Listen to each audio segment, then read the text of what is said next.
Сейілтіп көкейдегі үрей деп, бұл бала кесе көйді күрей кетпек. Танытып ана тілге құрметімді, мен сіздерге сәлем бердім, привет деп. Кеш жарық, ана тілін құрметтеген қазақ елі. Ғаламтордағы қызықты ақпараттар мен лайықты лайк жинаған жазбаларды таныстыратын тор бағдарламасы. Және мен Нұрдәулет Жеңіс. Балық басынан шірейді, алайда соңынан бастап тазаланады. Достар, қазақша сөйлейік. Салам, брат. Қалай жағдай? Жұмыс жасап жатырмын қазір. Жұмысты бітірейін, содан кейін сөйлесеміз. Нұрдәулет, бара тұр. Қазір менде жұмыс жасап жатырмын. Қойшы, брат. Брат, короче, кеше көшеде кетіп баратқан ғой, прикинь, бір кезде бір бабушканың қасында бір немересі ма, біреу бар да, қасында өтіп барады, бір кезде артында бір қыз кетіп баратыр да, типа өзінше ол кетіп баратыр, қасында прикинь бір сестренкасы ма, біреу бар да ше, потом қызға барам да өзімше танысайын деп бар. Привет деймін ғой, прикинь, ана қыз маған қарап тұрады да, сәлем деп қазақша жауап береді. Жарайды, бұл қазір сөйлесеміз, күте тұр. Міне достар, көріп тұрғандарыңыздай өзімізге білінбеуі мүмкін, бірақ сырт көзге мына тұрысымыз оғаш көрінеді. Тіл мәселесі айта ауыр, жаза жауыр болса да бүгінгі күннің түйіні табылмаған тақырып болып отыр. Осы ретте Асқар ағамыз қазіргі тіл мәселесіне қатысты қандай пікір айтады екен? Айта, алтайды жамалапай қартайды деген баяғыдан бастап бір өзіміздің әртістердің мақалы бар. Дәл сол сияқты ғой, тілдің мәселесін айта қартайып кеткен кісілеріміз де бар ортамызда. Енді жаңа туып алып, бұл тілге не болған, неге ағалар бізге осындай қотыр тіл қалдырып бара жатсың деген жастарымыз да бар. Сондықтан енді жауыр болса да, не болса да айта беру керек. Қазекеңнің бір кішкене дөлекілеу мақалы бар ғой, ұра берсең Құдай өледі деген. Мүмкін сондай бір нәтиже шығар айту. Кезекті қазақша пікірлерге берсек. Ержан Алаш, ертеңнен бастап чиста қазақша сөйлеймін, ато қазақ тілі жоғалып барады. Если біздер қазақша сөйлемесек, кім сөйлейді? Если чо осыны памяткада сақтаңдар. Шын айтам, таза қазақша сөйлейтін адамдардың сөйлеу мәнері өте әдемі. Құлаққа жағымды болып келеді. Бұл тек маған ғана солай болып көрінбейді. Көп адамнан естимін, сондықтан тек қазақша сөйлеуге көшейік. Айтпақшы, соңғы кезде байқағаным, не орысша да, не қазақша да сөйлей алмайтын шала жансар ауыз екі тілге ғана жарайтын қазақтар қатары көбейіп барады. Ең болмағанда бір тілде жөнді сөйлей білмейтін адамдарға қарап жаның ашиды. Соның бәрі екі тілдің миының ішінде шатыстырып жүрген бейбақтар. Гүлшарат Серікқызы, дүбәра болғанымызға мәз болып. Заира Сабитова, менің туған інім әлі күнге дейін таза қазақша сөйлей алмайды. Бірдеңені айта бастаса, ойын жеткізе алмай, орысшаға көшіп кетеді. Тұтыға бастаған кезде лып еткізіп айта қоятын болдым, бірақ бәрібір есінде қалмайды. Берік Ағыбаев, көшедегі, магазиндегі тек орысша жазған атауларына жарнамалар мен хабарландырудың үстіне тек қазақша жаз деп жабыстырып кету керек.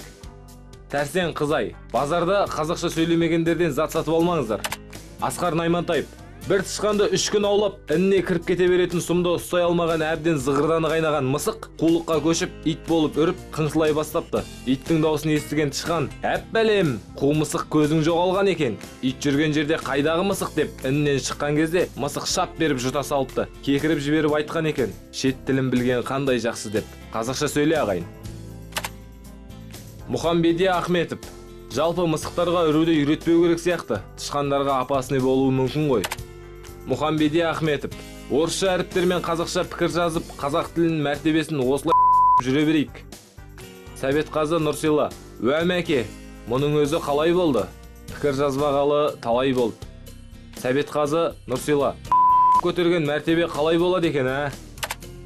Ақгүл Рахат, дұрыс айтасың. Мен қазақ бар жерде қазақша ғана сөйлеймін. Басқа мемлекетте жүргеннен кейін еріксіз солардың тілінде сөйлейсің. Бір жақсы жері аузым басқа тілде сөйлесе де, ойлау қабілетім барлығы қазақша жұмыс жасайды. Жасыратыны жоқ, қазіргі таңымыз түрікпен атып, күніміз кәріспен батып жатыр. Апта басында осы олқылықтың тамырына балта шапқандай болдық. Шындығы сол. Бұдан бұлай күллі қазақ даласына таралатын ұлттық арна шетелдік сериалдарды ысырып тастап, тек отандық өнімдерді көрсететін болды. Тұжырым, қуандық әрине. Бірақ осыған қарай үніміз үндімен үндесіп, тілімізге тарпа бас салған орыстар інімізге кіріп кетпесіне кім кепіл? Айдос Сарым, түшүндүм. Мәдениет министрлигинин кәріс және түрк сериалдарын сатып алууга тыйымы тууралуу чечими өндүлөргө тийимдүү болса керек. Жагдейше аман болсун. Радим Хадемулы, Айдос, сиз калаада турасыз. Бизде ауылда Батыс Қазақстан облысы Казталов ауданында түрк, кәріс және анандай бітпей қонаққа тойға адамдар бармайды. Осы сериалдар болған кезде тіпті көшеге адам шықпайды. Қазақ телеарнаның рейтингті қатты көтерді. Берік Дүйсенбаев, жақсы дүниелерді жасауға біздің телеарналарда мүмкіндік бар, тек соған мемлекет пәрмен берсе. Жомарт Рахымжан, бәрінен де отандық режиссерларға рахат болды. Халтура телехикаялармен табысқа кенеледі, әсіресе оларға делдал болатындар. Назгүл Қожабекова, көрмеймен бәрібір біздікілер түсірген қысықтарды. Айдос Сарым, Рәке, мен қаладамын ғой, бәрінде қараймын. 2 сериядан асқанның барлығы. Радим Хадемұлы, Айдеке екен білем, бірақ орыстардың сериалы сияқты қатын любовник үшін отбасын тастаған дәрежеде етіп көрсетпейді осы сериалдар. Талап Қараш, көгілдір экраннан не пайда? Қазақтың баяғы картиналары қайда? Өңшең шетелдік сериалдар күндіз түні мемлекеттік арналардан берілуде. Егер мен басқарсам, бүкіл Қазақстанның телеарналарын 24 сағаттың 20 сағатын қазақ рухын асқақтататын бағдарламалармен қамтыр едім. Үй толған Жарекеева, Жомарт, дұрыс айтасыз. Енді делдалдар бизнесі дәуірлейді. Көрермен түгіл өздері түсінбейтін сериалдар қаптайды. Негізі қазақ десе өзімізге тет. Біреу байса, артық табыс тапса көре алмайтынымыз тағы бар. Осы жақында патрульдік полицейдің бір қызметкері жоғарыдағы мықты ағасына шағым түсірген көрінеді. Жол полициясының қызметкерлері бұрыштарға тығылып, қолын көтерсе болды, байып жатыр. Табыстары бізден жоғары, дәрежесі бізбен бірдей, киімдері де айнымайды. Ал неге біздің табысымыз аз? Неге солармен бірікпейміз депті. Інісінің қолын қайтарғысы келмеген болу керек. Енді патруль және жол полицейлері бірігіп, әмбебап сақшы болды. Руслан Желдібай, енді бізде жол пол жоқ. Есесіне әкімшілік полиция пайда болды. Бұл өзгеріс қаншалықты нәтиже беруі мүмкін. Елдос Өмірзақ, қылмыстар азайып, көлік апаты болмайды десем қалай болады екен?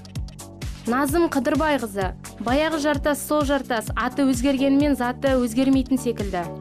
Диас Нұрақын, бұрын жол полға ғана ақша беретінсің. Енді патрулькада сумаңдап тиын тебеннен ниетті екенін аңғартады. Былайша айтқанда гайдың қазанына ортақтасатын бол.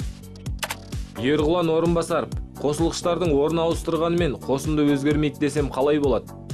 Қуанышбек Мақашев, жұмысқа қатты кірісті. Бүгін асығып жол ережесін бұздым. Турасын айтқанда қарсы жолға шығып басып келе жатқанымда гаишник «Охо, теңге келе жатыр» деп қуанғалы соншалық жолдың қақ ортасына шығып тұрып тоқтатты. Арада 3 минут жетпей 3000 теңге ұсынып едім. Образға кіріп, ойланбастан алып қалды. Гаишник ақша көріп жолдан тайыпты. Алматы Шелек тас жолы болатын. Серік Абасов, Қазақстанда жол полициясы мен патруль полициясы біріктірілді. Сонда қысқаша қалай болады? Бірінші, жоппа пома, екінші, жоппа, үшінші, жол пат полма. Әли Кимбом, аталуы қанша әдемі болса да соларға ешкімнің ет жүрегі езіле қоймас. Атына зат сай болған екен дейді үш нұсқада. Айшуақ Дәрменұлы, дүние неткен домалақ ет деп ойлады дәрігер. Ауырған гаишникке күніне 6 рет клизма жасалсын деп тағайындау жазып отыр. Бейбіт Сарыбай, аға, сіздің бұл жазбаңызды оқымас бұрын мені де осы мәселе толғандырған екен. Толқын Мұраттың мазалауымен жарайсынға жазу керек болғасын, былай деп жазыппын. Жол полициясының бастығы қызметкерлерінің барлығын жинап алып, 2 жаңалығым бар. Біреуі жақсы, біреуі жаман.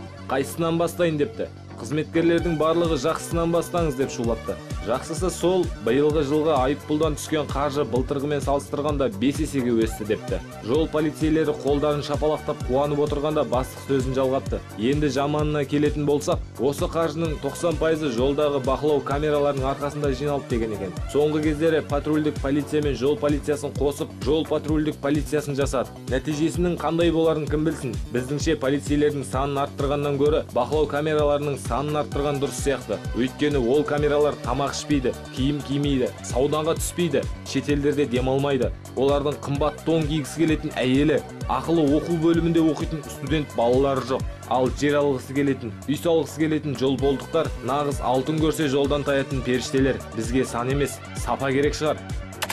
Бағыбек Тілеу, америкалық шериф әмбебап полициясына еліктеп шығарылған бұл нәрсе. Енді жолдағы көліктерден көп сылтау ізделінеді.